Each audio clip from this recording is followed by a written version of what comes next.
যে তোফাজ্জলের মতো বাহিরের লোকেদেরকে মেরে ফেলেছে যারা, তাদের পিছনে একটা দল ছিল। আমাকেও কয়েকদিন পর হয়তো এরাই মেরে ফেলবে, যারা এখন বলছে যে আমরা ছাত্রদের, সাধারণ শিক্ষার্থীদের অধিকার নিয়ে কথা বলবো।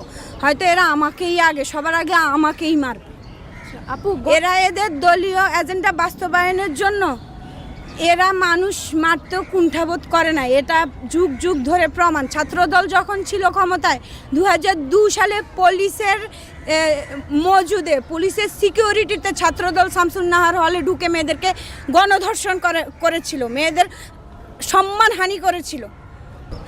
দেশটা এখন আসলে যতগুলো দল ততগুলো ভাগ হয়ে গিয়েছে।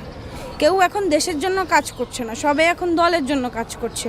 আর বৈষম্যের বিষয়টা হচ্ছে পুরো বাংলাদেশ এখন বৈষম্য বিরোধী ছাত্র আন্দোলনের ছাত্রদের উপর, সমন্বয়কদের উপর তাকিয়েছে, যে এরা অন্তত দেশের হাল ধরবে বা দেশের জন্য কিছু করবে।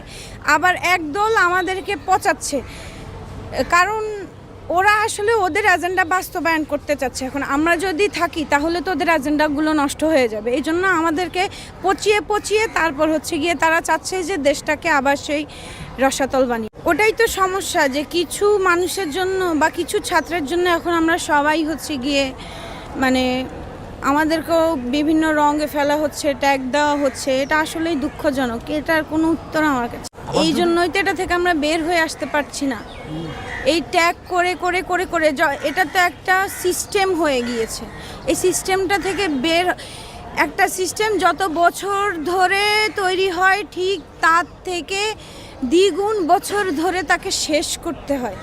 আসলে অভ্যুত্থানের পর আমরা একটা বিপ্লব আশা করেছিলাম। বিপ্লবটা যদি হয়ে যেত তাহলে হয়তো এই ধরনের বিষয়গুলো হতো না। কিন্তু বিপ্লব না হওয়ার কারণ হলো 13 বছর ধরে যারা ক্ষমতায় ছিল না, মুখ খুলতে পারেনি, এখন এরা নতুন নতুন রূপে আমাদের সামনে আসছে। এখন আসলে যাই বলেন না কেন, ওই যে নতুন বোতলে পুরনো মদের আমদানি ব্যতীত বাংলাদেশের রাজনৈতিক দলগুলোর আর কোনো চেহারা নেই।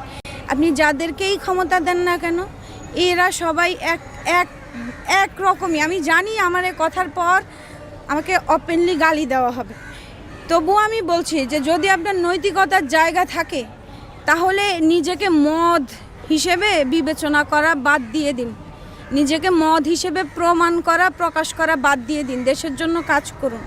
আপনি কাকে ছাত্র বলছেন? 40-এর বয়সী একটা লোককে আপনি ছাত্র বলছেন? উনি নিজেকে ছাত্র দাবি করছে।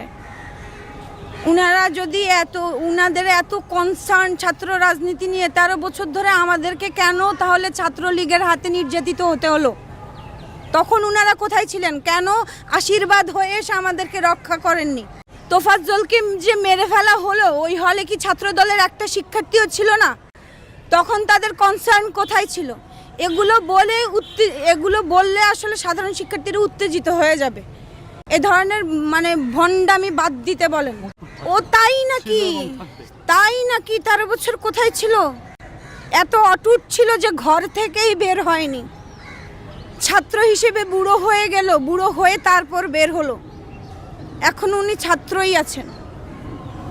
13 বছর আগে উনার বয়স কত ছিল? ছাত্রই ছিল ওই বয়সে উনি। 13 বছর পর বের হয়ে এখন উনি নিজেকে ছাত্রই দাবি করছে। আর যে তোফাজ্জলের মতো বাহিরের লোকেদেরকে মেরে ফেলেছে যারা, তাদের পিছনে একটা দল ছিল। আমাকেও কয়েকদিন পর হয়তো এরাই মেরে ফেলবে, যারা এখন বলছে যে আমরা ছাত্রদের, সাধারণ শিক্ষার্থীদের অধিকার নিয়ে কথা বলবো। হয়তো এরা আমাকেই আগে, সবার আগে আমাকেই মারবে।